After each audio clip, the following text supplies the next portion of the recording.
Today, which is a story of Charles Darwin and his wife Emma. An interesting aspect is the relationship between him and his wife and their extreme differences in faith. She was devoutly religious, which put her at odds with Darwin's emerging beliefs. Do you not care that you may never pass through the gates of heaven and that you and I may be separated for all eternity? Well, of course I care. Of course I do. What do you think has kept me in limbo all these years? I am a new to be. I'm a scientist, and I dare not study for the fear of seeing more clearly what is already as plain as day to me.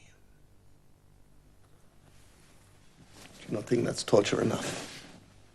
I think you're at war with God, Charles. You both know it is a battle you cannot win. So do you have to share core values to make a relationship work?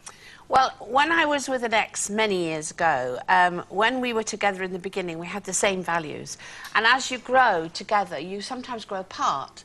And our values grew apart. And he didn't like people, really. I mean, I'm quite gregarious. I like going out. I love being with people. I enjoy just being with us lot parties, even as simple as that. And he didn't like any of it. He didn't want to be with anybody. Well, that was the thing. Religion was another thing. And it just got worse and worse. And I didn't like the disloyalty. He wasn't very loyal as a person, and I'm fiercely loyal. Once I make a friend, that's it. And he had no time, really, for anybody. And also, like I'd go on protest march because I have a thing, have a passion about things. And he thought I was really stupid. Well, when you've got those violent disagreements in values, I don't think there's any point. I think you eventually surely, though, will go. that depends on the personalities that are involved, because some people can have radically opposing views, whether it's politically or religious or differences or what have you. But as long as you're still supportive of each other and the differences, Andrea, I know what you're saying. I actually tried to change him. Right. To think, because I didn't believe him, I didn't agree with him, and I did try and change him. That's the mistake as well. And also, you got to a point where there was no point in trying to change him anymore because you just didn't like him. Precisely, and he didn't like me either. No, exactly. But I think in a relationship, I think it's healthy sometimes to have opposing.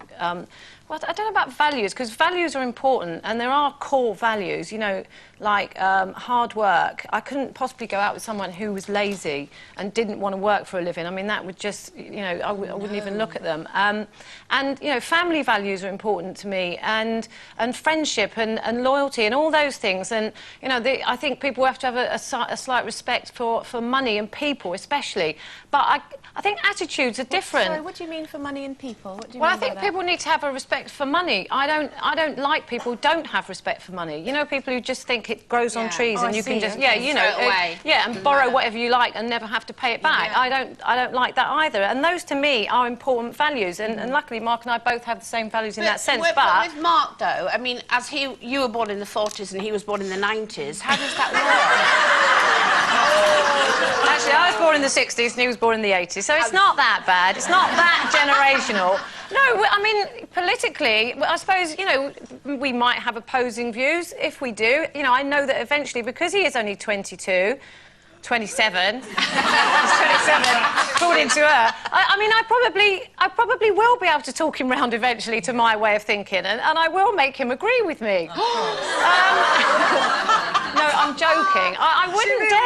I am joking because I'm quite tolerant of other people's views and opinions, and I think everybody is entitled to believe whatever they want. You can support whichever political party you like. I'm not going to judge anybody on that basis, although I do like a good argument, and I would do my best to try and convince people that I'm right. Because I usually am. Yes. But, I do think it's healthy to have opposing attitudes on certain things. I remember going for a job about 20 years ago, and I didn't get the job because of my religion.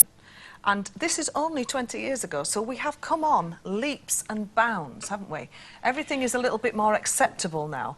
The one thing that I couldn't cope with was class distinction. I was very working class, and one of my partners was very well-to-do. And that just did not work for me, because I felt like a fish out of water. I felt quite inferior to that. Did you? I did, yeah. And that didn't work for me because we had different values. Like you were saying about the working class, it is something that we are very passionate about, is work and going out there and do that. I think But saying that, now we have all these lovely different religions coming in, I think it can be quite... Yeah, but I think everybody has to be singing from the same hymn sheet, if you like, you know, Not in the same excuse church, the pun. maybe. But, you know, you can't be... I think if you're going to be tolerant, you've got to be tolerant of everything. You can't pick and choose of what, you know, what you're tolerant of. And, Yes, and Carol. it seems like... Yeah, I'm not. I am very, very tolerant. And I do think that sometimes it's a little bit unequal in this country because there are certain things that are tolerated more than others, especially when it comes to religion. OK. Now, OK.